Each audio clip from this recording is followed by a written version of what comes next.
नमस्कार दोस्तों, आप सभी का स्वागत है मेरे यूट्यूब चैनल पर। इस वीडियो पर मैं आपको दिखाऊंगा Samsung Galaxy M30 on S. इसके जो मदरबोर्ड है, अगर आपके पास डेड आए तो कैसे उसको स्टेप बाय स्टेप फॉलो करके सॉल्यूशन कर पाएंगे। तो इस वीडियो को स्किप बिल्कुल भी मत कीजिए, पहले से ख़त्म तक ज़रूर देखिए।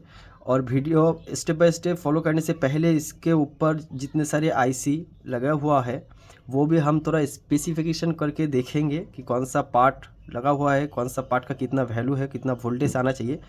तो स्टेप बाय स्टेप हम फॉलो करेंगे। अगर एक हैंड से डेड हो जाए तो देखिए, अगर फर्स्ट टाइम डेड हैंडसेट आपके पास मिल जाए तो सबसे पहले आपको जो चेक करना है, चार्जर देना है और जो चार्जर पर वोल्टेज आ रहा है कि नहीं वो भी चेक करना है। उसके बाद power button, volume up down तीनों को एक साथ प्रेस करके पकड़ के रखना है विथ 5 सेकेंड। उसके बाद देखना है कि इसको जो हैंडसेट है वो वाइब्रेट हो रहा है कि नहीं। अगर नहीं हो रहा है तो चेक कीजिए कि इसका जो डिस्प्ले है कहीं से अंदर से ज़रा से भी टूटा हुआ है कि नहीं है। अगर ये एमोलेड डिस्प्ले है, सुपर एमोलेड डिस्प्ले है, थोड़ा सा भी टूट जाए तो उससे आपका डिस्प्ले ख़राब हो सकता है। तो उसके बाद आपको चेक करना है कि इसके जो सब बोर्ड है, सब बोर्ड के थ्रू जो केबल है, केबल से वोल्टेज आ रहा है कि नहीं। ज़्यादातर दिक्कत तो इस कनेक्टर से ही होता है। ये जो कनेक्टर देख रहे हैं आप, एक कनेक्टर थोड़ा सा प्रेस कर दीजिए, उसके बाद चेक कीजिए वोल्टेज आउटपुट आ रहा है कि नहीं। देखिए, जैसे जो मदरबोर्ड पर जो आईसी लगा हुआ है, ये वाला जो आईसी आप देख रहे हैं, ये आपका आएगा स्पीकर आईसी। ये आपका कोडेक है, कोड स्पीकर आईसी के साथ ही अटैच रहता है। ये मेन पावर आईसी, इसके चारों तरफ कॉयल, कैपेसिटर, रजिस्टर लगा हुआ है। ये जो छोटा सा एक आईसी आप देख रहे हैं, क्लॉक आईसी, क्रिस्टल,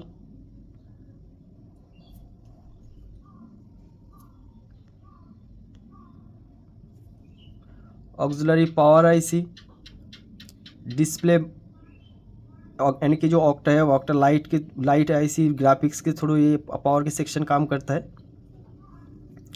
एपी मतलब एप्लीकेशन प्रोसेसर, रैम,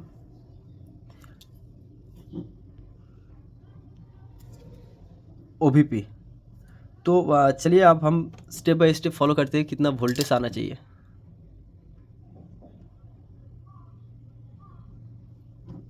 तो अगर इतने तक आपका अगर वोल्टेज आ रहा है तो उसके बाद आपको नेक्स्ट स्टेप फॉलो करना है।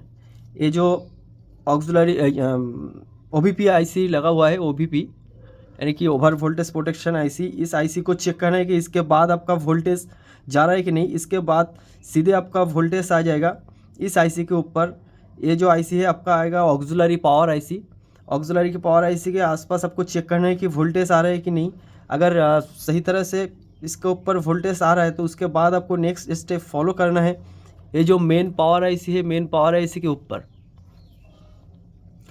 पावर आईसी की चारों तरफ जो कॉयल आप देख रहे हैं, ये सब कॉयल आपका लगा हुआ है। ये जो जितने सारे कॉयल है, इस कॉयल के ऊपर आपका आउटपुट वोल्टेज आना चाहिए 0.75 वोल्ट। और देखिए, ये जो दो कॉयल है और इस तरफ एक कॉयल है, इसके ऊपर थोड़ा अलग से वोल्टेज आएगा। थोड़ा जूम करके दिखा रहा हूँ। ये वाला जो कॉयल आपके ऊपर लगा हुआ है, इस कॉयल के ऊपर आपका वोल्टेज आएगा 1.1 वोल्ट। उसके नीचे जो कॉयल लगा हुआ है इसके ऊपर आपका आएगा 2.0 वोल्ट। और देखिए, इस तरफ एक कॉयल लगा हुआ है, इस कॉयल के ऊपर आपका वोल्टेज आएगा 1.3 वोल्ट। ये रहेगा आपका आउटपुट वोल्टेज। और जितने कॉयल लगा हुआ है इसके ऊपर आपका 0.7 वोल्ट करके आएगा। अगर ये वोल्ट आपको सही दिखा रहा है तो इसका मतलब आपका आईसी सही है। अगर 0.7 वोल्ट सर के ऊपर नहीं भी दिख रहा है तो आप समझ लीजिए ना कि इसका जो ऑक्सिलरी पावर आईसी है ये ख़राब हुआ है, तो आपको ऑक्सिलरी पावर आईसी चेंज करना पड़ेगा। अगर ये सब वोल्टेज सही दिखा भी रहा है, उसके ऊपर हैंडसेट ऑन नहीं हो रहा है, तो आपको दो चीज़ चेक करना है। ये आपका आएगा 26 मेगाहर्ट्ज़ का क्रिस्टल लगा हुआ है।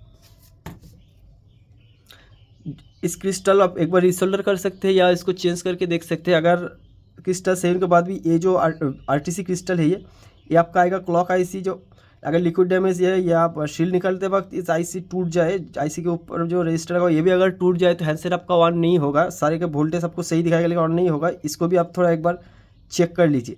अगर सब कुछ सही है तो उसके बाद ही आपको चेक करना है सीपीयू के ऊपर। अगर ऑटो रजिस्टर वाला ऐसे भी कोई प्रॉब्लम है तो उसको आप थोड़ा हीट करके चेक करके देख सकते हैं। अगर हीट करने से ऑन हो जाए तो ज़्यादा दिन तक नहीं टिकेगा, कोई रिबॉलिंग करना पड़ेगा।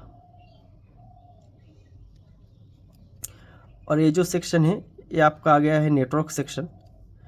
तो अगर एक हैंडसेट डेड आए तो स्टेप बाय स्टेप कौन से पार्ट्स के ऊपर आपको फॉलो करना है वो तो इस वीडियो पर मैं आपको दिखा दिया हूँ। अगर इसके अलावा कोई भी अगर इशू, कोई भी प्रॉब्लम आप सोल्यूशन नहीं कर पा रहे तो प्लीज़ मुझे कमेंट कर दीजिए, वो कौन सा वाला मॉडल होगा, प्रॉब्लम क्या होगा, मैं तुरंत उसका वीडियो बना के आपको अपलोड करके दिखाऊंगा। तो ये जो वीडियो ये आपको कैसा लगा प्लीज़ मुझे कमेंट कीजिए, अच्छा लगा तो लाइक कीजिए, ज़्यादा से ज़्यादा अपने फ्रेंड के पास शेयर कीजिए। वीडियो को पहले से ख़त्म तक देखने के लिए बहुत बहुत शुक्रिया, धन्यवाद। Like, comment, and subscribe.